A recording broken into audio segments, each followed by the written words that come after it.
Syiar TV. Di subscribe, like, komen, share. Insya Allah berkah. Innal hamdalillah nahmaduhu wa nasta'inuhu wa nastaghfiruh wa na'udzu billahi min shururi anfusina wa min sayyiati a'malina may yahdihillahu fala mudilla lahu wa may yudlilhu fala hadiya lahu ashhadu an la ilaha illallah wahdahu la syarika lahu wa ashhadu anna muhammadan abduhu wa rasuluhu la nabiyya ba'dah. Allahumma salli wa sallim ala sayyidina Muhammadin wa ala alihi wa ashabihi ajma'in. Qala Allah ta'ala bil Qur'anil Karim, a'udzu billahi minasy syaithanir rajim. Bismillahirrahmanirrahim. Ya ayyuhalladzina amanu ittaqullaha haqqa tuqatih wa la tamutunna illa wa antum muslimun. Jamaah salat subuh Masjid Al-Fajar yang sama-sama mengharapkan ridha Allah SWT. Alhamdulillah pada kesempatan pagi ini Allah SWT memberikan kekuatan lahir dan batin kepada kita untuk sama-sama hadir di masjid kita yang tercinta ini dalam rangka melaksanakan sholat subuh berjamaah, dan kita lanjutkan dengan memperpanjang i'tikaf sampai waktu syuruk insyaallah, dan kita isi dengan mengkaji ayat-ayat Allah yang mulia dalam Al-Quran. Mudah-mudahan kita berharap mudah-mudahan Allah SWT berkenan menerima seluruh amal ibadah kita, amin ya rabbal alamin. Bapak Ibu sekalian yang dirahmati Allah SWT, pada kesempatan pagi ini saya ingin menyampaikan salah satu mukjizat Rasulullah SAW yang diberikan oleh Allah SWT, yaitu dengan peristiwa Isra Mi'raj. Ya. Isra Mi'raj ini secara waktu memang banyak sekali pendapat, ya, perbedaan pendapat terkait dengan kapan terjadinya Isra Mi'raj. Tapi yang secara umum umat Islam, ya, meyakini bahwa Isra Mi'raj itu terjadi pada tanggal 27 Rajab. Yang tahun ini Bapak sekalian itu pada malam Senin, ya, tanggal 27 Rajab itu malam Senin, sesuai dengan penanggalan yang ada di rumah-rumah kita masing-masing. Dan Isra Mi'raj ini terjadi setelah kematian dua orang yang sangat penting dalam kehidupan Rasulullah, yaitu paman beliau yaitu Ali bin Abi Thalib dan istri beliau yaitu Khadijah. Jadi dikatakan dalam sirah nabawiyah ini dikenal dengan istilahnya Amul Husni, tahun kesedihan karena meninggalnya dua orang penting yang sangat berperan dalam dakwah Rasulullah SAW. Ali bin Abi Thalib, paman beliau, walaupun beliau ini, ya, tidak sampai akhir hayatnya tidak mau mengucapkan syahadat, tetapi memberikan perlindungan yang sangat luar biasa kepada Rasulullah terhadap gangguan dari elit Quraisy waktu itu.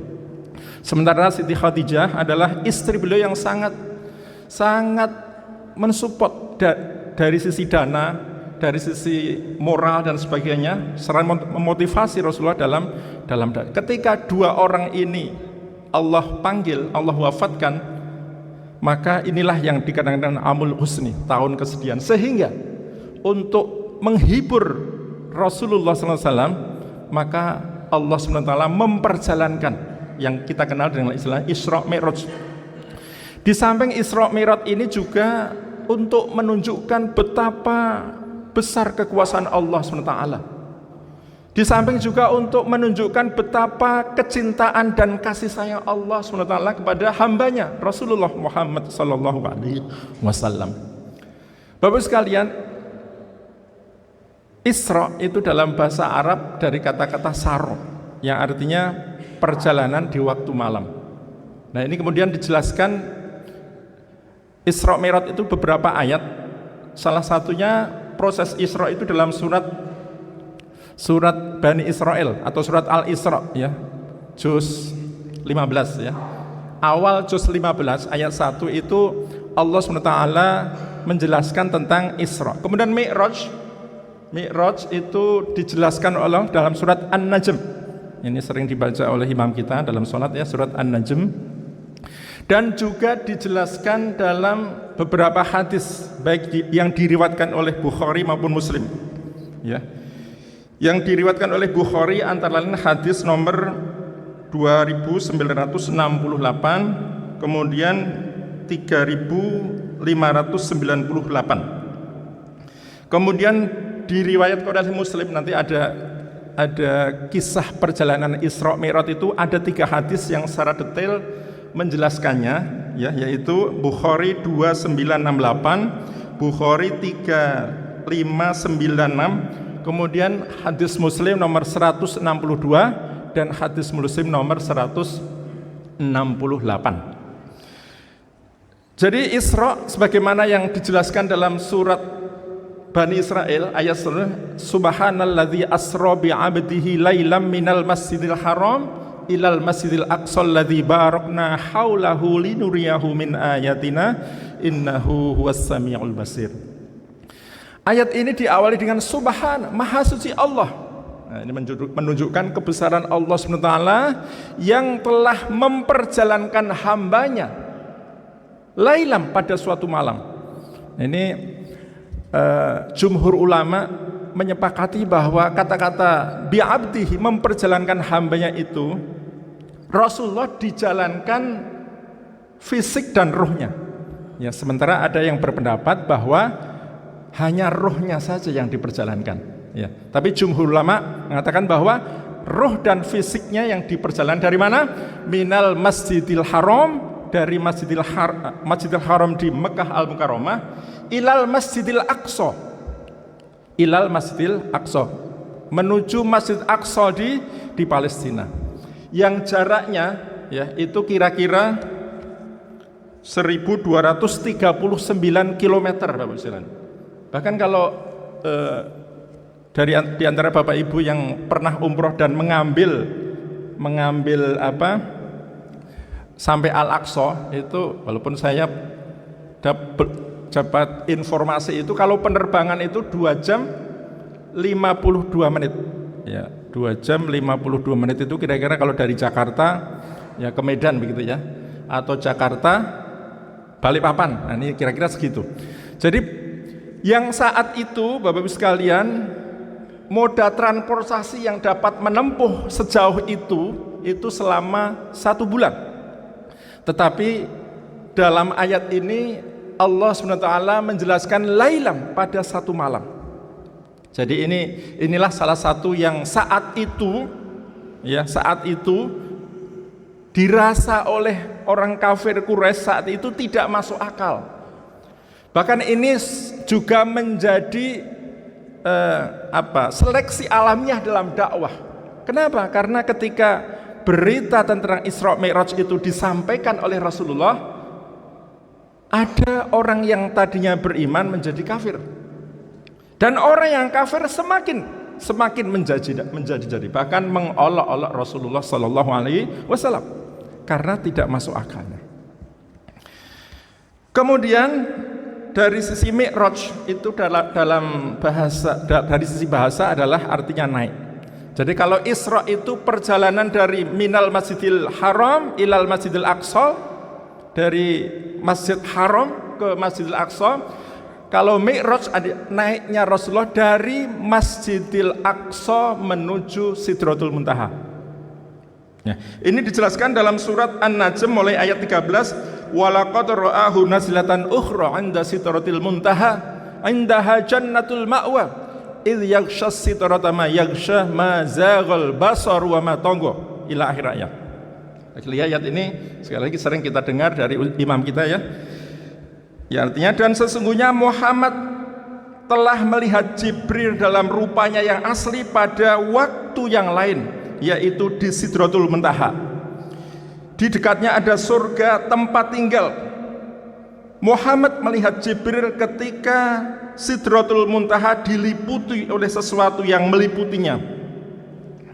Penglihatan Muhammad tidak berpaling dari yang dilihatnya itu, dan tidak pula melampauinya. Sesungguhnya dia telah melihat sebagian tanda-tanda kekuasaan Tuhannya yang maha besar.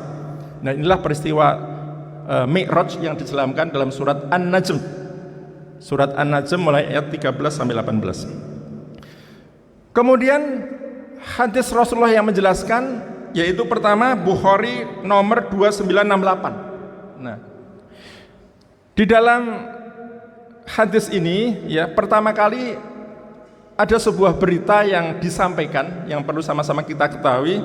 Sebelum Rasulullah diperjalankan atau diisrokan begitu, ada sebuah peristiwa yang dijelaskan dari Anas bin Malik bahwa Rasulullah SAW bersabda, ketika aku kata Rasulullah berada di sisi Baitullah antara tidur dan sadar, lalu beliau menyebutkan ada seorang laki-laki di antara dua laki-laki yang datang kepadaku membawa baskom terbuat dari emas yang dipenuhi dengan hikmah dan iman. Lalu orang itu membelah badanku dari atas dada hingga bawah perut, lalu dia mencuci perutku dengan air zam-zam, kemudian mengisinya dengan hikmah dan iman. Jadi ini sekali lagi sebelum kelanjutan dari hadis ini menjelaskan tentang proses Mi'raj. Nah, di awal ini, di dalam hadis ini sekali lagi Bapak sekalian, bahwa ternyata sebelum proses Isra itu Rasulullah didatangi oleh malaikat Jibril yang membelah badannya untuk dicuci, kemudian diisi dengan apa tadi? Dengan hikmah dan iman. Jadi kalau kita lihat proses pembelahan dada Rasulullah, pertama kali yang kita baca dalam Sirah Nabawiyah ketika diasuh oleh apa? Siapa Pak? Salimah Syadiah ya. Nah ini yang kedua proses pembelahan. Kemudian di hadis Muslim nomor 162, ini saya bacakan, ini proses terjadinya Isra Mi'raj. Hadisnya sangat panjang Bapak Ibu sekalian, saya baca terjemah sebagai informasi yang valid karena ini adalah bersumber dari hadis Sahih Muslim 162. Diriwayat dari Imam Muslim dalam Sahihnya dari sahabat Anas bin Malik, Rasulullah SAW bersabda, didantakan kepadaku buruk. Nah ini di hadis ini jelaskan bahwa moda transportasi yang disediakan oleh Allah untuk Isra Mi'raj itu namanya buruk. Dan buruk ini dijelaskan yaitu hewan putih yang panjang, lebih besar dari keledai dan lebih kecil dari bagol. Saya nggak tahu bagol itu apa ya, belum pernah lihat ini. Dia meletakkan telapak kakinya di ujung pandangannya, maksudnya langkahnya sejauh pandangannya. Maka saya pun menungganginya sampai tiba di Baitul Maqdis. Jadi menunggangi atau menaiki buruk ini sampai Baitul Maqdis, artinya Masjidil Aqsa. Lalu saya mengikatnya di tempat yang digunakan untuk mengikat tunggangan para nabi. Kemudian saya, kata Rasulullah, masuk ke masjid dan sholat 2 rakaat sebelum keluar. Di informasi yang lain bahwa ketika sholat di masjid di Baitul Maqdis ini, Rasulullah mengimami ruh para nabi, ya, mengimami ruh para nabi. Kemudian setelah itu datang kepadaku Jibril alaihissalam dengan membawa bejana berisi khamr dan bejana berisi susu. Maka aku, kata Rasulullah, memilih bejana yang berisi susu. Kemudian Jibril mengatakan, engkau telah memilih yang sesuai fitrah. Jadi ketika ditawarkan susu dan khamr oleh malaikat Jibril, Rasulullah memilih susu, dan komentar malaikat Jibril, engkau telah memilih sesuatu yang sesuai dengan fitrah. Nah, kemudian proses selanjutnya, kemudian Jibril naik bersamaku ke langit pertama. Jadi ke langit pertama, dan Jibril meminta dibukakan pintu. Jadi ternyata Bapak sekalian, dalam hadis ini diceritakan setiap langit itu ada malaikat penjaga pintu. Jadi walaupun Jibril inilah malaikat yang utama, tetap saja ketika Jibril ini ingin masuk ke langit pertama, minta izin untuk dibukakan pintu. Kemudian penjaga langit itu mengatakan, siapa engkau? Maka Jibril menjawab, Jibril. Dikatakan lagi, siapa yang bersamamu? Maka malaikat Jibril menjawab, Muhammad. Dikatakan, apakah dia telah diutus? Jibril menjawab, dia telah diutus. Maka dibukakanlah bagi kami pintu langit, dan saya, kata Rasulullah, bertemu dengan Adam. Beliau menyambutku dan mendoakan kebaikan untukku. Jadi Bapak sekalian, perjalanan etapa pertama itu di langit pertama, Rasulullah bertemu dengan Nabi Adam alaihissalam, dan Nabi Adam menyambut dan mendoakan kebaikan untuk Rasulullah SAW. Perjalanan selanjutnya kemudian kami naik ke langit kedua, lalu Jibril alaihissalam meminta dibukakan pintu. Kemudian malaikat penjaga pintu bertanya, siapa engkau? Maka Jibril menjawab, Jibril. Kemudian ditanya lagi, siapa yang bersama engkau? Muhammad. Apakah dia telah diutus? Kata Jibril, iya, dia telah diutus.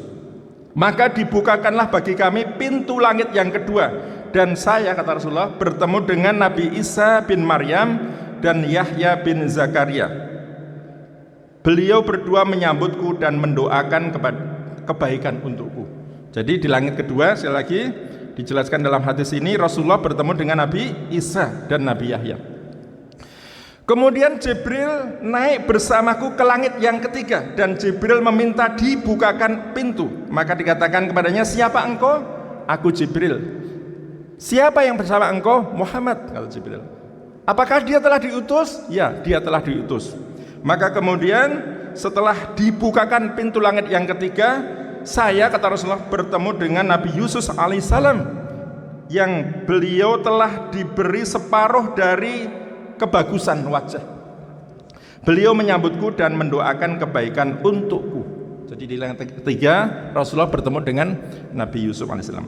Kemudian perjalanan selanjutnya, kemudian Jibril naik bersamaku ke langit keempat, dan Jibril diminta dibukakan pintu, ya. Dan malaikat penjaga langit itu tetap pertanyaan, siapa engkau? Dijawab Jibril. Siapa yang bersama engkau? Dijawab Muhammad. Apakah dia telah diutus? Dan dijawab, dia telah diutus. Dan di langit yang keempat ini Rasulullah SAW bertemu dengan Nabi Idris alaihissalam. Jadi Nabi Idris alaihissalam di langit yang keempat, beliau menyambutku dan mendoakan kebaikan untukku. Allah SWT berfirman dalam surat Maryam ayat 57, yang artinya, dan kami telah mengangkatnya ke martabat yang tinggi. Kemudian Jibril naik bersamaku ke langit yang kelima, dan Jibril minta dibukakan pintu. Ya, kemudian singkat cerita, kemudian Rasulullah di langit yang kelima itu bertemu dengan Nabi Harun alaihissalam, dan Nabi Harun menyambutku dan mendoakan kebaikan untukku. Kemudian di langit yang keenam, ya, singkat cerita bahwa Rasulullah bertemu dengan Nabi Musa alaihissalam. Beliau menyambutku dan mendoakan kebaikan untukku. Kemudian di langit yang ketujuh, ya, setelah Nabi Jibril minta dibukakan pintu, kemudian setelah terjadi dialog seperti tadi, kemudian Rasulullah menyatakan, saya bertemu dengan Nabi Ibrahim alaihissalam. Beliau sedang menyandarkan punggungnya di Baitul Ma'mur. Setiap hari masuk ke Baitul Ma'mur 70.000 malaikat yang tidak kembali lagi. Jadi Baitul Ma'mur itu adalah tempat di sana di langit 7 yang dikisahkan dalam ayat ini. Setiap hari ada 70.000 malaikat yang masuk dan tidak kembali lagi. Kemudian Ibrahim pergi bersamaku ke Sidratul Muntaha. Ya, kata-kata Sidratul Muntaha tadi ada kita temukan dalam surat An-Najm tadi, ya Pak, ya. Nah, dijelaskan Sidratul Muntaha itu ternyata daun-daunnya seperti telinga-telinga gajah, dan buahnya seperti tempayan besar. Jadi terjemahan hadis ini menjelaskan Sidratul Muntaha itu seperti apa tadi Pak? Daunnya seperti telinga-telinga gajah dan buahnya seperti tempayan besar. Tatkala dia diliputi oleh perintah Allah, dia pun berubah sehingga tidak ada seorang pun dari makhluk Allah yang sanggup menggambarkan keindahannya. Kemudian lalu Allah mewahyukan kepadaku apa yang dia wahyukan. Allah mewajibkan kepadaku 50 sholat sehari semalam. Kemudian saya turun menemui Nabi Musa. Nabi Musa tadi di langit berapa Pak? Ke-6. Ya, di 6 ya. 6. 7 kan Ibrahim tadi. Kemudian Nabi Musa Bertanya, apa yang diwajibkan Tuhanmu atasmu? Maka saya menjawab, 50 sholat. Maka Nabi Musa berkata, kembalilah kepada Tuhanmu dan mintalah keringanan, karena sesungguhnya umatmu tidak akan mampu mengerjakannya. Sesungguhnya saya, kata Nabi Musa, telah menguji dan mencoba Bani Israel. Maka beliau bersabda, Rasulullah SAW bersabda, maka saya pun kembali kepada Tuhanku seraya berkata, wahai Tuhanku, ringankanlah untuk umatku. Maka dikurangi dariku 5 sholat. Jadi 5 sholat. Kemudian saya kembali kepada Nabi Musa, dan Nabi Musa berkata, dan berkata Rasulullah, Allah mengurangi untukku 5 sholat. Maka berkata Nabi Musa, sesungguhnya umatmu tidak akan mampu mengerjakannya. Maka kembalilah kepada Tuhanmu dan mintalah keringanan. Maka terus menerus saya pulang balik antara Tuhanku dan Musa alaihissalam, sampai pada akhirnya Allah SWT berfirman. Nah, ini Allah langsung berfirman, wahai Muhammad, sesungguhnya ini adalah 5 sholat sehari semalam. Setiap sholat pahalanya 10, maka semuanya 50 sholat. Jadi Bapak sekalian, Allah langsung berfirman bahwa 5 kali sholat itu nilainya setara 50 sholat, karena setiap sholat dilipat gandakan 10 kali lipat. Barang siapa, ini lanjutnya ini masih Allah yang berfirman, barang siapa yang meniatkan kejelekan lalu dia tidak mengerjakannya, maka tidak ditulis dosa baginya sedikit pun, dan jika dia mengerjakannya maka ditulislah 1 kejelekan. Ini ada di hadis Arba'in yang sudah dibahas oleh oleh Ustadz kita ya. Kemudian saya turun sampai bertemu dengan Musa alaihissalam. Serasa aku ceritakan hal itu kepadanya, dia berkata, kembalilah kepada Tuhanmu dan mintalah keringanan. Tetap Nabi Musa untuk menyadarkan, untuk minta keringanan. Maka saya pun berkata, kata Rasulullah, sungguh saya telah kembali Tuhanku sampai saya pun malu kepadanya. Hadis riwayat Muslim 162. Jadi ini Bapak Ibu sekalian, ada 4 hadis yang menjelaskan tentang Isra Mi'raj ini. Ini salah satunya. Kemudian untuk melengkapinya, Rasulullah menjelaskan dalam hadis Muslim nomor 168. Ini hadisnya pendek, untuk melengkapi saja ketika ya, saya baca dari Sa'id bin Abu Musayyid dari Abu Hurairah, ia berkata bahwa Rasulullah SAW bersabda, ketika aku diisrokan, aku bertemu Musa alaihissalam. Lalu Nabi SAW mensifatinya. Jadi secara fisik Rasulullah mensifati Nabi Musa dengan mengatakan bahwa dia adalah pria yang tidak gemuk, yang berambut antara lurus dan keriting dan terlihat begitu gagah. Ini Rasulullah mensifatkan fisiknya Nabi Musa itu dengan pria yang tidak gemuk, berambut antara lurus dan keriting serta terlihat begitu gagah. Kemudian selanjutnya di hadis Muslim, masih di hadis Muslim 168, Rasulullah SAW bertemu dengan Nabi Isa. Lalu dia mensifati Nabi Isa ini bahwa dia adalah pria yang tidak terlalu tinggi, tidak terlalu pendek, dan kulitnya kemerahan seakan baru keluar dari kamar mandi. Ini sifat fisik Nabi Isa alaihissalam. Kemudian Nabi SAW bersabda, aku pun bertemu dengan Ibrahim, dan aku adalah keturunan Ibrahim yang paling mirip dengannya. Jadi Rasulullah itu mengatakan, aku adalah keturunan Nabi yang paling mirip dengannya. Aku pun datang dengan membawa 2 wadah, dan aku pun datang dengan membawa 2, salah satunya susu dan lainnya khomer. Lantas ada yang mengatakan padaku, ambillah mana yang engkau suka. Aku pun memilih susu, lalu aku meminumnya. Maka ia mengatakan, engkau benar-benar berada dalam fitrah. Seandainya yang engkau ambil adalah khomer, tentu umatmu pun ikut sesat. Inilah Bapak Ibu sekalian proses Isra Mi'raj yang dijelaskan dalam hadis maupun Bukhari pun Muslim. Kemudian dalam proses perjalanan Isra Mi'raj ini, Rasulullah diperlihatkan dengan kondisi kaumnya yang diperlihatkan, yang menggambarkan perbuatan apa yang telah dilakukan oleh kaum tersebut. Nah ini ya, kita jelaskan lagi. Riwayat Anas bin Malik dalam riwayat tersebut Rasulullah bercerita pada malam diisrakan aku melihat seorang laki-laki yang digunting bibirnya dengan gunting api. Naudzubillah ya. Seorang yang digunting bibirnya dengan gunting api. Aku bertanya kepada Jibril, wahai Jibril, siapakah mereka? Maka Jibril menjawab, mereka adalah para khotib dari kalangan umatmu. Mereka memerintahkan kebaikan pada orang lain, namun mereka sendiri lupa akan dirinya sendiri. Bapak sekalian, inilah pelajaran pertama untuk kita semua, dan sangat mungkin kita senantiasa, kalaupun tidak senantiasa, pernah mengajarkan kebaikan kepada orang lain, Tetapi kisah ini mudah-mudahan memberikan pelajaran kuat pada kita. Ketika seorang itu memerintahkan kebaikan, sementara dia melupakan sendiri, artinya tidak melaksanakan kebaikan yang ia serukan, maka digambarkan seperti seorang laki-laki yang menggunting bibirnya dengan gunting api. Perhatikan firman Allah dalam surat As-Saff, ya ayyuhalladzina amanu lima taquluna ma la taf'alun kabura maqtan 'indallahi an taqulu ma la ta'lamun. Wahai orang-orang yang beriman, mengapa kamu mengatakan apa-apa yang tidak kamu kerjakan?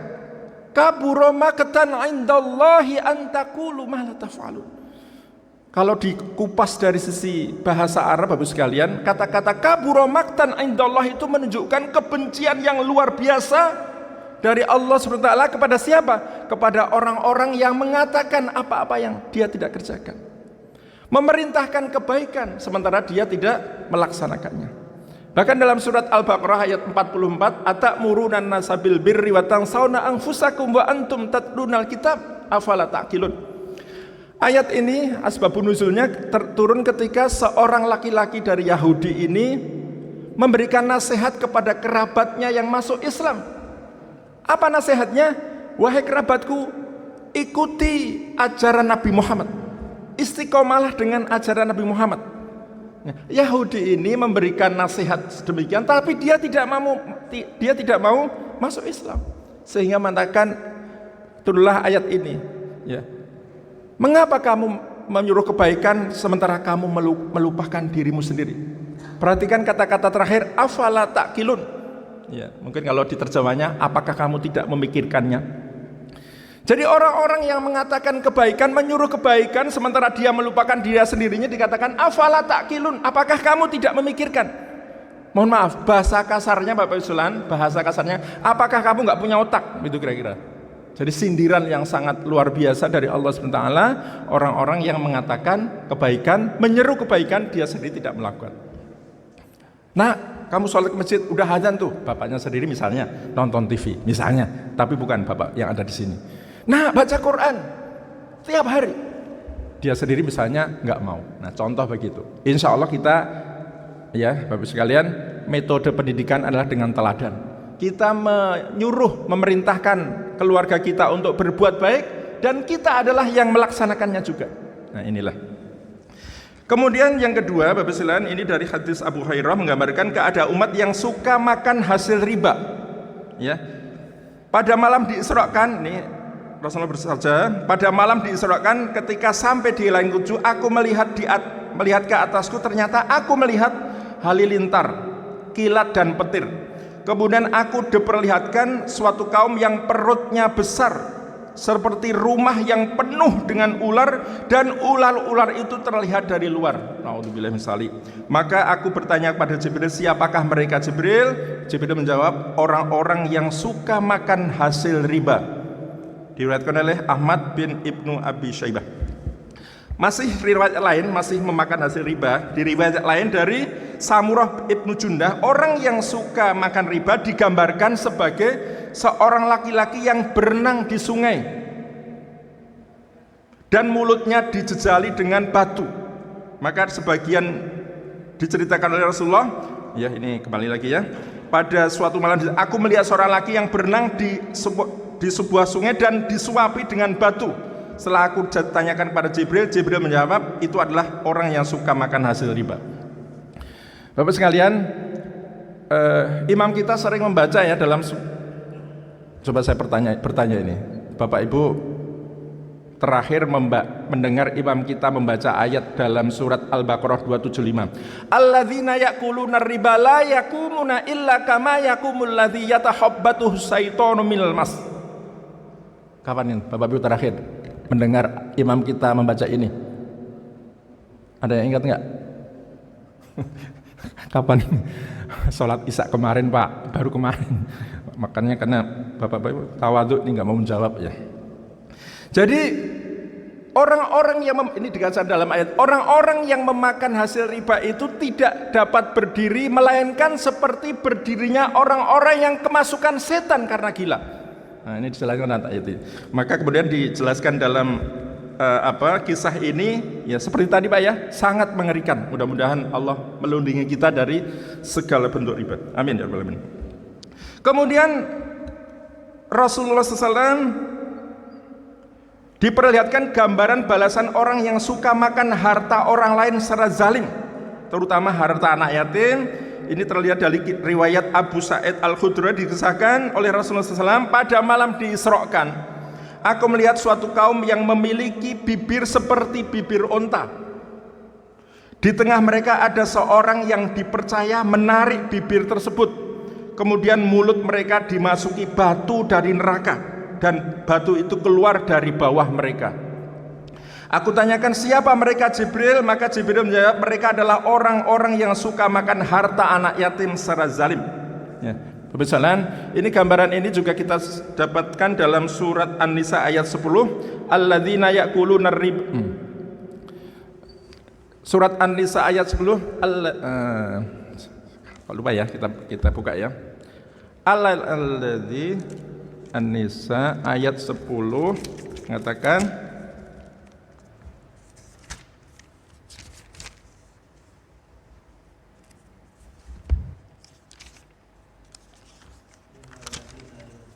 innalladzina ya'kuluna amwalal yatama dzulman innama ya'kuluna fi butunihim illan nar wa sayaslawna sa'ira. Ini terima kasih Pak Faid. Jadi ketika diingatkan di ayatnya jadi ingat. Artinya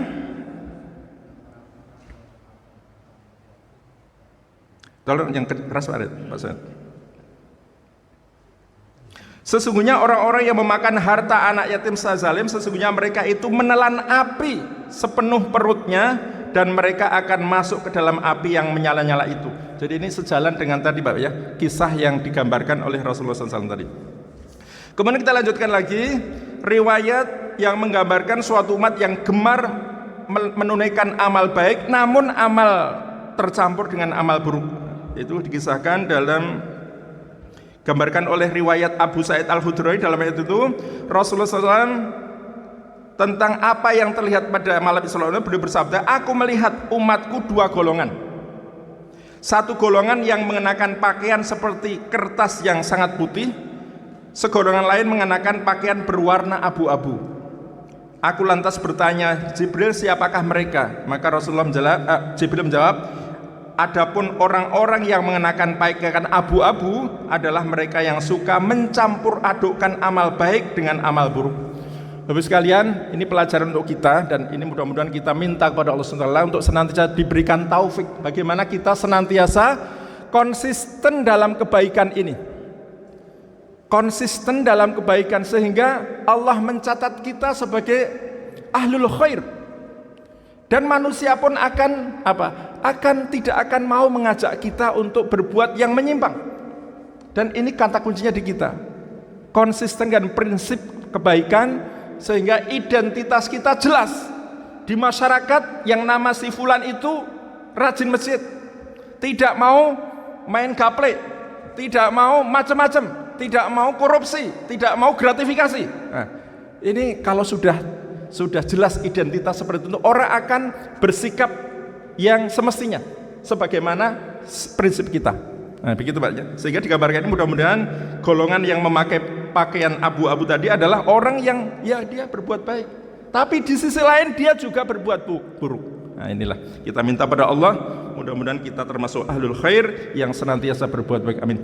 Kemudian golongan yang baik ini, golongan yang baik ini dikisahkan bahwa dalam dari Ubay bin Ka'ab, riwayatnya dikisahkan tercium aroma yang sangat wangi. Ya. Dari mana aroma tersebut?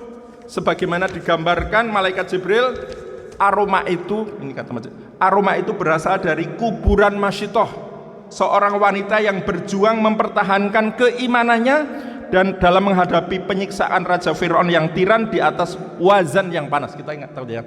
Kisahnya ketika Masyitoh ini menyisiri anak Fir'aun, putri Fir'aun, kemudian sisir ini jatuh. Spontan Masyitoh itu mengatakan Bismillah dengan menyebut nama Allah, celaka Fir'aun. Dan ini didengar oleh putrinya. Putrinya mengatakan, wahai Masyitoh, apakah engkau punya Tuhan lain selain ayahku? Ya, aku punya. Aku akan adukan kepada ayahku, silahkan, kata Fir'aun. Akhirnya singkat cerita diadukan dan tetap tidak mau kembali menyembah Fir'aun dan tetap dengan keimanannya. Singkat cerita akhirnya Masyitoh dan 2 orang anaknya dan suaminya itu disiapkan wajan yang besar, air mendidih, kemudian dimasukkan ke dalam air yang mendidih tersebut sehingga syahid. Maka dikisahkan dalam Isra Mi'raj ini kuburannya tercium sangat wangi. Kemudian Bapak sekalian, kisah yang baik juga adalah ketika ini dari Abu Hurairah, Rasulullah melihat kaum yang bercocok tanam dalam waktu 1 hari, kemudian menuainya di hari yang lain. Setiap kali dia menuai atau memanen, maka tanaman itu kembali seperti semula. Jadi orang menanam padi misalnya, besok kemudian dia panen. Setelah dipanen, padi itu langsung tumbuh lagi terus begitu. Maka kemudian ini mudah-mudahan termasuk kita ini Pak ya, amin ya rabbal alamin. Rasulullah bertanya, wahai Jibril, siapakah orang ini? Maka Jibril mengatakan, mereka adalah orang yang berjihad di jalan Allah. Amal kebaikan mereka dilipat gandakan menjadi 700 kali lipat, dan setiap segala sesuatu yang mereka belanjakan Allah menggantinya sebagai sebaik-baik pemberi rezeki.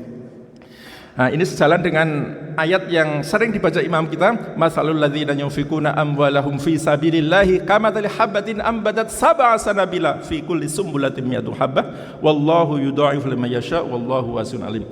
Perumpamaan harta yang dibelanjakan di jalan Allah ini seperti satu biji yang melahirkan 7 bulir, dan masing-masing bulir itu menumbuhkan 100 biji. Jadi 1 menjadi 7, masing-masing kemudian menumbuhkan 100, jadi menjadi 700. Wallahu yudha'ifu liman yasha, dan Allah melipat gandakan bagi yang dikehendaki. Ini sejalan dengan ayat tadi ya, Al-Baqarah 261. Kemudian masih diriwayatkan oleh Abu Hurairah, itu adalah ketika Rasulullah disaksikan oleh sebuah kaum yang senantiasa melihat suatu kaum yang kepala mereka dipecahkan oleh batu besar. Setiap kali kepala mereka hancur, maka akan kembali seperti semula. Jadi naudzubillah ini ya, seorang kaum yang memecahkan kepalanya dengan batu besar, kemudian setelah hancur kembali lagi dan seterusnya. Maka hal itu dilakukan mereka tanpa henti-hentinya. Maka Rasulullah bertanya kepada Jibril, siapa mereka Jibril? Jibril, mereka adalah orang-orang yang berat kepala atau malas dalam mengerjakan sholat wajib atau fardu. Jadi naudzubillah ini Pak, alhamdulillah, mudah-mudahan Allah meringankan ya kekuatan lahir dan batin untuk terus sholat di masjid berjamaah 5 waktu ini Bapak. Bahkan dalam surat Al-Mudaththir itu ketika para penghuni, masalakakum fi sakor, mengapa kamu masuk neraka sakor? Qalu lam naku minal musholin. Salah satunya karena kami dulu dunia tidak pernah melakukan sholat. Kemudian kita lanjutkan, Rasulullah kemudian ditunjukkan suatu kaum yang di bagian muka mereka ada tandanya. Mereka digiring bagikan unta dan binatang ternak. Kemudian mereka makan pohon berduri, buah zakum, dan batu-batu neraka jahanam. Ngeri Pak ya. Kemudian Nabi bertanya, Rasulullah SAW, hai Jibril, siapa mereka? Jibril menjawab, mereka adalah orang yang tidak menunaikan zakat harta bendanya. Allah sama sekali tidak menganiaya mereka barang sedikit pun, dan tiadalah Allah berbuat aniaya terhadap hamba-hambanya. Jadi orang yang tidak menunaikan zakat terhadap hartanya ini digambarkan tadi ya, kaum yang mukanya ada tanda, kemudian digiring bagikan unta dan binatang ternak, kemudian makan pohon berduri, buah zakum dan batu-batu neraka jahanam. Naudzubillah, summa naudzubillah. Kemudian gambaran selanjutnya adalah orang-orang laki-laki yang sudah beristri selingkuh dan wanita yang sudah bersuami berselingkuh. Maka ini digambarkan seperti apa? Seperti kaum yang di depannya mereka terdapat daging masak yang ada dalam kuali, sedangkan di dalam kuali yang lain ada daging mentah yang buruk, tetapi mereka memakan daging mentah yang buruk dan membiarkan daging masak yang baik.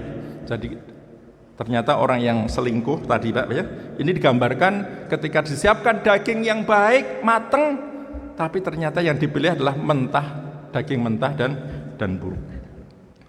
Kemudian nih orang yang suka nongkrong di pinggir jalan pun dikisahkan ini ya, nongkrong suka duduk di pinggir jalan itu dikisahkan siapa mereka. Jibril, perumpamaan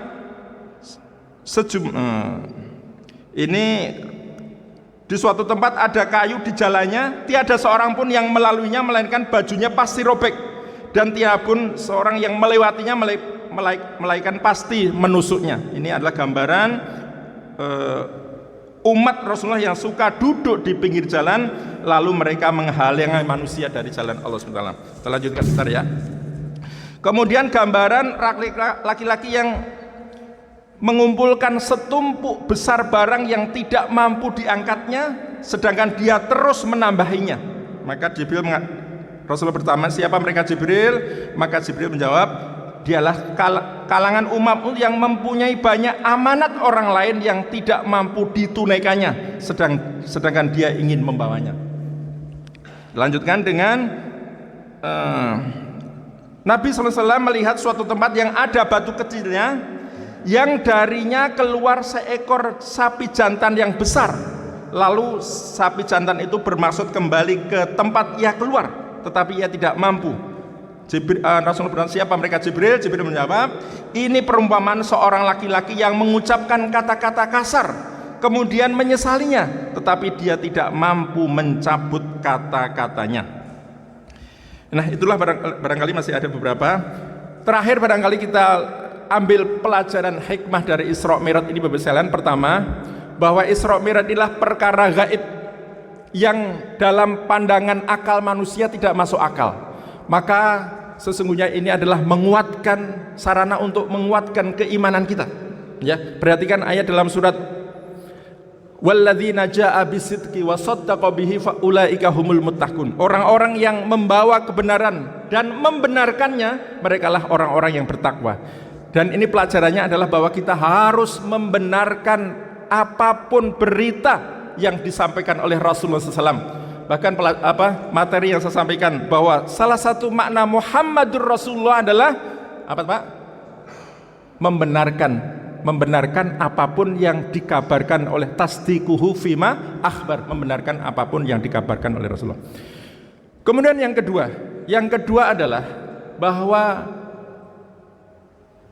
Isra Mi'raj itu adalah perintah sholat yang langsung Rasulullah menghadap. Padahal perintah yang lain disampaikan oleh malaikat Jibril. Ini memberikan pesan pada kita bahwa sholat ini adalah ibadah yang sangat penting. Sangat penting, bahkan dikatakan amal pertama yang akan dihisab di yaumil qiyamah adalah sholat. Kalau sholatnya baik, maka amal yang lain akan ikut baik. Kalau sholatnya buruk, maka amal yang lain juga akan buruk. Dan sholat itu adalah ibadah yang tidak bisa ditinggalkan dalam kondisi apapun. Mungkin kalau puasa bisa ada istilahnya qadha, haji bagi yang mampu, zakat kalau ada harta. Tapi sholat mau kaya, mau miskin, mau sakit, mau kondisi perang, mau kondisi apapun, sholat ini sesuatu yang wajib dilakukan. Tidak ada qadha, tidak ada qadha untuk mengganti sholat wajib tersebut. Jadi sekali lagi ini pelajaran yang kedua. Yang ketiga, ketika kita membaca surat Al-Isra, ya, Isra itu adalah minal masjidil haram ilal masjidil aqsa, dari masjid al-haram menuju masjidil al-aqsa. Artinya apa? Artinya bahwa kita sebagai seorang mukmin, bahwa poros kita ini adalah masjid. Mungkin kita saat ini memakmurkan masjid Al-Fajar, Di tempat kerja kita memakmurkan masjid kantor kita atau masjid perusahaan kita. Di kampung kita memakmurkan masjid kampung yang ada di kampung kita sana. Dan ini adalah merupakan bagian dari indikasi keimanan ketika Allah SWT berfirman dalam surat At-Taubah ayat 18, innama ya'muru masajidallahi man amana billahi wal yawmil akhir wa aqamas shalah wa ataz zakah wa lam yakhsha illallah fa asa ulaika ay yakunu minal muttaqin. Hanyalah orang-orang yang memakmurkan masjid Allah adalah orang yang beriman kepada Allah dan hari akhir, mendirikan salat, menunaikan zakat dan tidak takut kecuali kepada Allah. Merekalah yang diharapkan untuk mendapatkan petunjuk. Jadi kata-kata innama itu menunjukkan bahwa syarat untuk dikatakan beriman kepada Allah dan hari akhir adalah ya'muru masjid, memakmurkan masjid dengan sholat, dengan pengajian, dengan zikir dan sebagainya. Bahkan Rasulullah menjelaskan bahwa di hari kiamat nanti ada 7 naungan, ada 7 golongan yang akan mendapatkan naungan dan tidak ada yang mendapat kecuali 7 tersebut. Salah satunya adalah rajulun qalbuhu mu'allaqun fil masajid, yaitu seorang yang hatinya ini terpaut dengan masjid, rindu untuk senantiasa datang ke masjid. Rindu Bapak Bisa, terpaut hatinya. Ya, inilah barangkali kesempatan golongan yang mudah-mudahan kita masuk di dalamnya. Orang yang mu'allaqun fil masajid, terpaut hatinya, rindu untuk senantiasa ke masjid. Ya, bahkan dikatakan dalam hadis lain, idza ra'aitum rajula ya'tadil masajid fashhadu lahu bil iman. Kalau kamu lihat seorang sering ke masjid, fashhadu lahu bil iman, maka saksikanlah bahwa dia adalah orang yang beriman. Jadi At-Taubah dan 2 hadis ini mudah-mudahan memberikan semangat untuk mengambil hikmah dari Isra Mi'raj ini, yaitu bagaimana kita terus sampai Allah mewafatkan kita senantiasa memakmurkan masjid Allah SWT. Amin ya rabbal alamin. Itu saja Bapak-Ibu sekalian, mudah-mudahan kisah-kisah yang tadi kita baca kisah yang diperlihatkan oleh Allah kepada Rasulullah ketika Isra Mi'raj yang dijelaskan oleh malaikat Jibril tadi memberikan pelajaran kepada kita. Mudah-mudahan kita termasuk golongan tadi salah satunya Pak ya, orang yang menanam kemudian di hari yang lain memanen. Ketika sudah dipanen tumbuh lagi, dipanen tumbuh lagi, dipanen tumbuh lagi. Itulah gambaran orang yang senantiasa berjuang di jalan Allah SWT. Kita akhiri dengan sama-sama membaca istighfar 3 kali. Astaghfirullahaladzim, astaghfirullahaladzim, astaghfirullahaladzim. Subhanakallahumma bihamdika asyhadu an la ilaha illa anta astaghfiruka wa atubu ilaik. Assalamualaikum warahmatullahi wabarakatuh.